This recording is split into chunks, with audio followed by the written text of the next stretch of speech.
James is an avid reader who loves to travel the world and has traveled to or worked in 22 countries around the world. He lives in Dar es Salaam with his family, and it is my pleasure to welcome him to this platform. Thank you. Let's talk about the wealth secrets, which are basically no longer secrets because nowadays they are known by a whole lot of people all over the world because of the books and the resources, the internet, and because some of the people who succeed openly and in a big way, like Mr. Elon Musk and Bill Gates, are constantly sharing what it is that they do. So it's no longer a secret. So if you have a pen and paper, I would appreciate if you could jot down. And I would like you to try and measure yourself on a scale of 0 to 10, how well you are doing at each one of these 7 secrets of wealth creation, right? And I'm not talking about small time incomes here, like, having a couple good cars and a great house and you are able to take vacation. But I'm talking about, incomes that basically make governments recognize you. So the first one is this one here. These people, and normally from what I discovered is that they would usually fail a lot of times, or maybe a number of times. In fact, there was one study that said that the average billionaire has failed 3.2 times, If you fail at something for 3 times, then you say, wow, I know that's the reason why I should not be doing this. That's a sign that I should not be trying to do this. So these people fail a lot, but they keep moving on. They dust them until they reach their destination. So that I would consider the ability to take a risk as the biggest thing that these people have. And then the second one, or the second attribute that these people seem to have, is that they have the ability to operate under correct knowledge. All right. They labor under correct knowledge. Now, if you can write the word luck, from the top to the bottom with the words being L-U-C-K, luck, I came to find out that it stands for laboring under correct knowledge. Many of us would think of that being lucky. We would say these people are lucky, but they're actually not lucky. They just figured out how to obtain the right knowledge and then operate using that right knowledge. I think the greatest example is that of Elon Musk. It is insane how he tries to get the best knowledge for everything that he does, the best people, right? People with the highest levels of knowledge, but he also makes sure that he speaks to a lot of people about a certain subject before he gets into that. He did that before he went into electric vehicles. He did that before he went into space exploration. And he always does that. Like 99% of the times. So laboring under correct knowledge. Most billionaires are very, very knowledgeable people about the types of businesses that they do. The third wealthy secret, which is no longer a secret, I believe, because everybody knows about it, is that these people work super hard. They work very, very hard. Our billionaire here in Tanzania, who is also the only billionaire in East Africa, Mr. Mohammed Dewji, is reputed for working so hard. He puts in 100 hours weeks every single week. And at one point he was being interviewed on the media and he said, when Tanzanians look at my wealth, they think that I spend all day long sunbathing and playing golf, but I work very, very hard. Okay. And many of them seem to have mastered the art of working hard from their early days. I remember reading about Patrick Masepe, who is a billionaire from South Africa. He says that, he can remember as early as when he was 8 years old. One day his father told him, and he said, son, every time you are at the counter, we seem to be making a lot more money when you are not. So when you grow up, we would like you to take over this business. And he said he would start the day at 6 o'clock and finish up at 8 o'clock in the evening. So these people work very, very, very hard. They have the zeal, the passion to keep working when a lot of people are basically not working. So that is the third secret that I see being present in a lot of billionaires.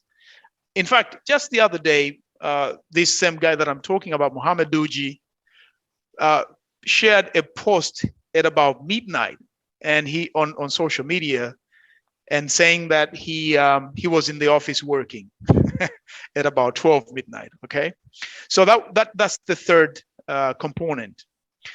The fourth component is frugality. Frugality. That is the ability to be careful with their spending. These people are careful in the way they spend money. They make sure that they deploy their money into doing the things that basically move their portfolio forward. Now, many of us who have dark skins globally, we seem to miss this, and we miss it in a big time, in a big way. There was even a book written by a Nigerian author. I think his name is Chika Onyen. I remember that.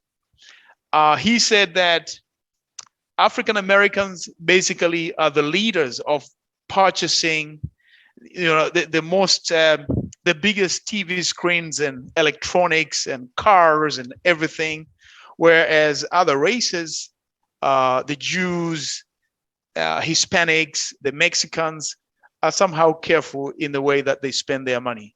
That is also true here in Africa. When people make a lot of money, everybody must know. You will know that somebody has made a lot of money. But when we look at our friends, the Indians, and I do business with Indians quite a lot here in Africa, you would never know that they have a few $1,000,000 in the bank. So they focus on being rich, whereas we as Africans, unfortunately, focus on looking rich. And those two are very, very big differences. There's a difference between looking rich and actually being rich. So that's the fourth trait that is visibly available and noticeable on most of billionaires. I could go on and on giving examples of people like Warren Buffett, who has lived in the same house, I think, for 40 years.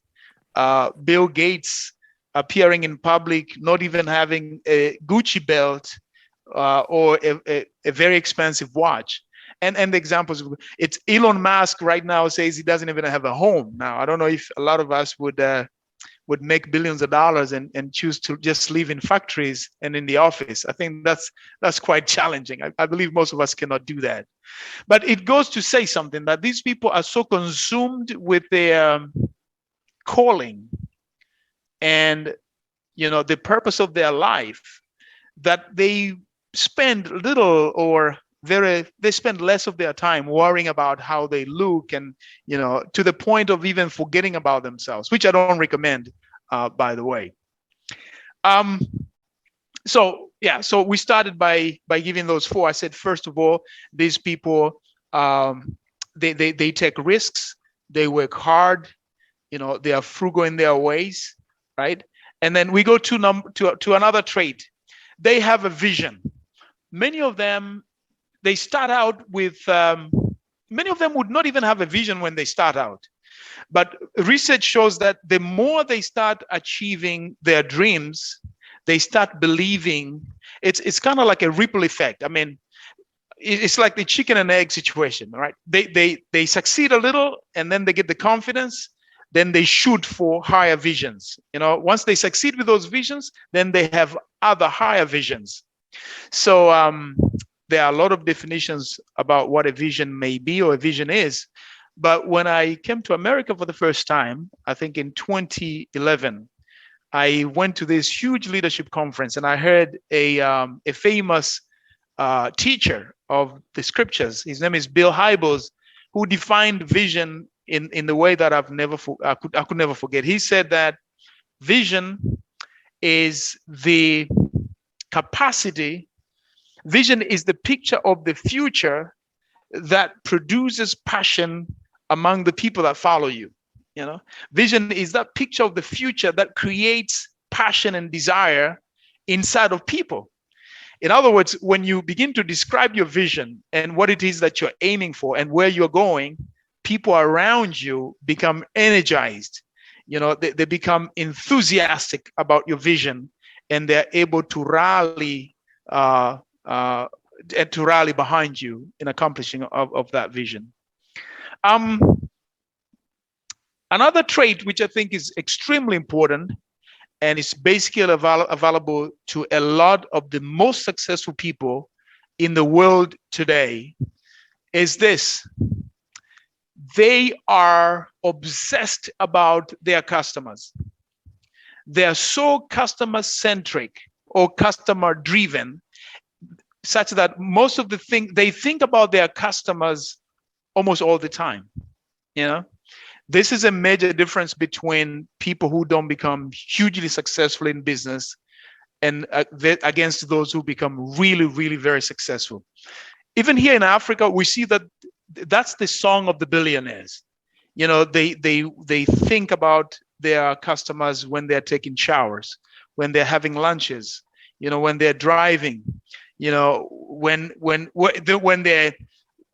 they're having conversations.